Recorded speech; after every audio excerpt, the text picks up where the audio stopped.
உடன் வர்த்தக ஒப்பந்தம் எட்டப்பட்டுள்ளதாக அமெரிக்க அதிபர் டொனால்ட் ட்ரம்ப் அறிவித்துள்ளார். அதன்படி தற்போது 25% உள்ள அமெரிக்காவில் இறக்குமதி செய்யப்படும் இந்திய பொருட்களுக்கான வரி 18% குறைக்கப்படும் என அவர் கூறியுள்ளார். ரஷ்யாவிடமிருந்து மலிவு விலையில் எண்ணெய் வாங்குவதை நிறுத்த நரேந்திர மோடி ஒப்புக்கொண்டுள்ளதாகவும் ட்ரம்ப் கூறியுள்ளார்.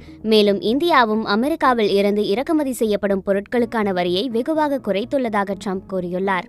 இந்திய பிரதமர் நரேந்திர மோடியும் இந்த விவகாரம் தொடர்பாக தனது எக்ஸ் பக்கத்தில் பதிவிட்டுள்ளார். அதில் மோடி கூறியுள்ளது என்ன? இரு நாடுகளும் எவ்வளவு வரியை குறைத்துள்ளன? இந்த காணொலியில் பார்க்கலாம். அமெரிக்க அதிபர் டொனால்ட் ட்ரம்ப் நேற்று தனது ட்ரூத் சோஷியல் சமூக ஊடக தளத்தில் பதிவொன்றை வெளியிட்டார். அதில் பிரதமர் நரேந்திர மோடியுடன் பேசினேன்.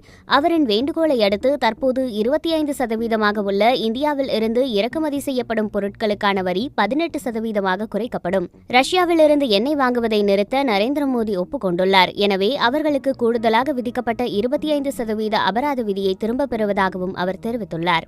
இதேபோல் இந்தியாவில் அமெரிக்க இறக்குமதிக்கு விதிக்கப்படும் வரியை 0 இந்தியா குறைக்கும் என்றும் ட்ரம்ப் அறிவித்துள்ளார். இந்தியா ஐரோப்பிய ஒன்றியம் இடையே கிட்டத்தட்ட 20 ஆண்டுகளாக நீண்ட பேச்சுவார்த்தைகளுக்கு பிறகு ஒரு முக்கிய வர்த்தக ஒப்பந்தம் எட்டப்பட்ட சில நாட்களில் இந்த அறிவிப்பு வெளியாகியுள்ளது. இந்த வர்த்தக ஒப்பந்தம் தொடர்பாக இந்திய பிரதமர் நரேந்திர மோடியும் தனது எக்ஸ் பக்கத்தில் ஒரு பதிவை வெளியிட்டுள்ளார். அதில் இன்று எனது அன்பான நண்பர் அதிபர் ட்ரம்புடன் பேசியது மிகவும் மகிழ்ச்சியாக இருந்தது.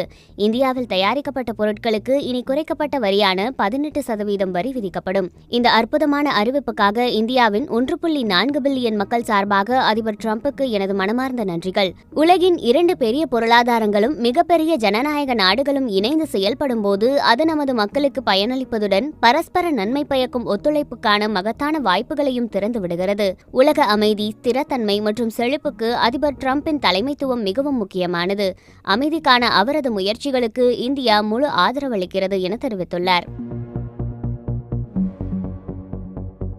தனது ட்ரூத் சோஷியல் பதிவில் ரஷ்யாவிடமிருந்து எண்ணெய் வாங்குவதை நிறுத்த மோடி ஒப்புக்கொண்டார் என்றும் அமெரிக்காவிடம் இருந்தும் வெனிசுவேலாவிடம் இருந்தும் அவர்கள் அதிக அளவில் எண்ணெயை வாங்குவார்கள் என்றும் ட்ரம்ப் கூறியுள்ளார். இதேபோல் எரிசக்தி, தொழில்நுட்பம், வேளாண்மை மற்றும் நிலக்கரி உள்ளிட்ட துறைகளில் சுமார் $500 பில்லியன் மதிப்பிலான அமெரிக்க பொருட்களை வாங்க இந்தியா உறுதியளித்துள்ளதாகவும் ட்ரம்ப் தெரிவித்துள்ளார். அமெரிக்காவில் இறக்குமதி செய்யப்படும் இந்திய தயாரிப்புகளுக்கான வரியை 25% உயர்த்திய அதிபர் ட்ரம்ப் ரஷ்யாவிடமிருந்து எண்ணெய் வாங்குவதாக கூறி கடந்த ஆகஸ்ட் மாதம் கூடுதலாக 25% வரியையும் விதித்தார். இதன் மூலம் ஆசிய நாடுகளிடையே அமெரிக்காவின் அதிக வரி சுமைக்கு உள்ளான நாடாக இந்தியா மாறியது. இது இரு நாடுகளின் வர்த்தக உறவை பதற்றமடைய செய்தது. ட்ரம்பின் வரிகள் அமலுக்கு வந்ததால் அமெரிக்காவுக்கான இந்திய ஏற்றுமதி கடுமையாக சரிந்தது. ட்ரம்பின் வரிகளால் பாதிக்கப்பட்டுள்ள மற்ற நாடுகளுடன் கூட்டாண்மைகளை ஏற்படுத்த இந்தியா முயன்று வருகிறது.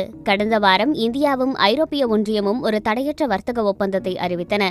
இந்த ஒப்பந்தம் இந்தியா மற்றும் 27 ஐரோப்பிய நாடுகளின் கூட்டமைப்புக்கு இடையே உள்ள ஏறக்குறைய அனைத்து பொருட்களுக்கும் விதிக்கப்படும் வரிகளை குறைக்க உள்ளது. ஐரோப்பிய ஆணையத்தின் தலைவர் உர்சுலா வாண்டர் லெயன் அனைத்து ஒப்பந்தங்களுக்கும் தாய் என்று வர்ணித்த இந்த ஒப்பந்தம் 2032 ஆண்டுக்குள் இந்தியாவுக்கான ஐரோப்பிய ஒன்றியத்தின் ஏற்றுமதியை 2 மடங்காக அதிகரிக்கும் என்று ஐரோப்பிய ஒன்றியம் தெரிவித்துள்ளது. பகுப்பாய்வு மற்றும் முன்னறிவிப்பு நிறுவனமான பாங்கி பாலிசியின் நிறுவனர் டெர்ரி ஹெய்ன்ஸ் தற்போதைய அமெரிக்கா இந்தியா ஒப்பந்தத்தை வர்த்தகத்தில் ஐரோப்பிய ஒன்றியம் அமெரிக்காவை சுற்றி வளைக்கிறது அல்லது முந்திச் செல்கிறது என்று நினைப்பவர்களுக்கு இது ஒரு பதில் என்று குறிப்பிடுகிறார். இந்த ஒப்பந்தத்தை அமெரிக்க சந்தைகள் வரவேற்கும் என்று தாம் எதிர்பார்ப்பதாக அவர் கூறினார். இதற்கிடையில் 800 அமெரிக்க சிறு தொழில்களை உள்ளடக்கிய விபேத டாரிஃப்ஸ் அமைப்பு இந்த ஒப்பந்தத்தை விமர்சித்துள்ளது. ட்ரம்ப் வரிகள் வருவதற்கு முன் இந்திய பொருட்களுக்கு அமெரிக்க இறக்குமதியாளர்கள் சராசரியாக 2.5% மட்டுமே வரி செலுத்தினார்கள். இந்த ஒப்பந்தம் ஒரு ஆண்டுக்கு முன் செலுத்தியதை விட 6 மடங்கு அதிகமான வரி விகிதத்தை நிரந்தரமாக்குகிறது. இது நிவாரணம் அல்ல, நீண்ட கால வரி உயர்வுதான் என்று அந்த அமைப்பின் தலைவர் டான் அந்தோனி கூறியுள்ளார்.